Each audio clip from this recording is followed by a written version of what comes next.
قائد اعظم کی زندگی سے دلچسپ واقعات پر مبنی سلسلہ جاری ہے۔ قائد کے پرائیویٹ سیکرٹری مطلوب الحسن سید لکھتے ہیں 1941 میں مدراس میں ہوائی سفر کے دوران قائد اعظم کی طبیعت خراب ہو گئی اور وہ اجلاس کے بعد آرام کی غرض سے کچھ دن کے لیے اوٹا کمانڈ چلے گئے۔ یہ پہاڑی راستہ انہوں نے موٹر کار کے ذریعے طے کیا۔ لگ بھگ 80 میل کا فاصلہ تھا۔ راستے میں جگہ جگہ انہیں رکنا پڑا۔ ایک چھوٹے سے گاؤں میں جہاں آبادی مشکل سے 100 ہوگی، لوگوں نے چائے کا بندوبست کر رکھا تھا۔ انہوں نے اصرار کیا کہ قائد اعظم گاڑی سے اتر کر دیہاتیوں سے خطاب کریں۔ موسم خوشگوار تھا۔ لمبے سفر کی وجہ سے بیٹھے بیٹھے قائد اعظم تھک بھی گئے تھے، اس لیے وہ راضی ہو گئے۔ چائے پی جا رہی تھی تو اس تقریب سے دور ایک لڑکا جس کی عمر مشکل سے 9 سال کی ہوگی نعرے لگا رہا تھا، مسلم لیگ زندہ باد، قائد اعظم زندہ باد، پاکستان لے کے رہیں گے۔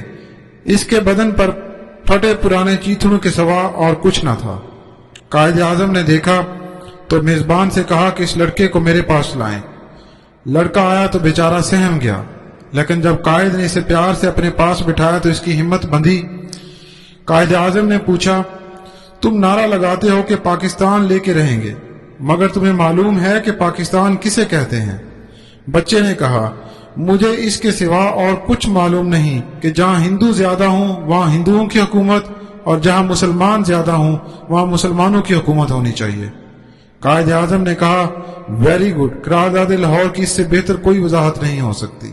مطلوب الحسن سید لکھتے ہیں کہ جب ہم اس گاؤں سے روانہ ہوئے تو راستے میں قائد نے کہا، تعجب ہے، اس جگہ نہ کوئی اخبار آتا ہے نہ اس گاؤں والوں کے پاس ریڈیو ہے، پھر بھی اس بچے کے ذہن میں پاکستان کی اتنی صحیح تعریف کیسے آئی؟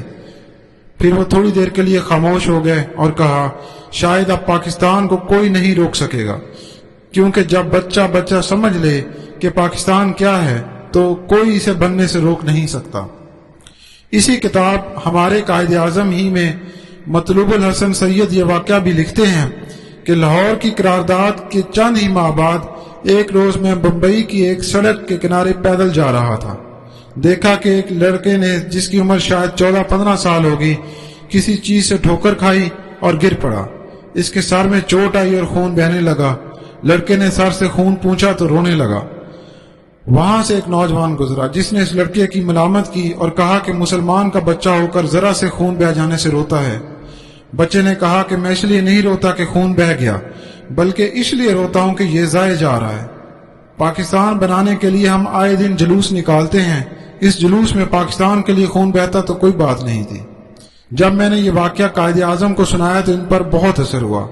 انہوں نے کہا کہ اگر ہمارے مخالفوں کو عقل آ گئی تو انشاءاللہ ایک قطرہ خون بہنے کی نوبت نہیں آئے گی، اور اگر انہوں نے ہٹ درمی سے کام لیا تو پھر خون دونوں طرف سے بہے گا۔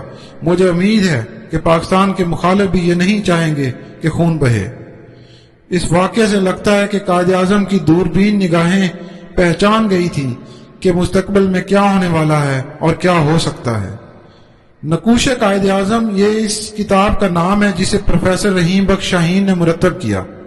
اس کتاب میں سر عبدالقادر کے حوالے سے ایک دلچسپ واقعہ درج ہے۔ تحریک پاکستان کے مخالفین چھوٹی موٹی بات پر مسلم لیگ اور قائد کے خلاف کوئی نہ کوئی پروپیگنڈا شروع کر دیتے تھے۔ ایسے ہی ایک واقعہ پر سر عبدالقادر لکھتے ہیں، دہلی میں مرکزی اسمبلی کے اجلاس ہو رہے تھے۔ سر محمد یعقوب مرحوم جو اسمبلی کے نائب صدر تھے، جناب محمد علی جناح کے اعزاز میں چند دوستوں کو دوپہر کے کھانے پر بلایا۔ میں بھی اتفاقاً اس زمانے میں وہاں موجود تھا۔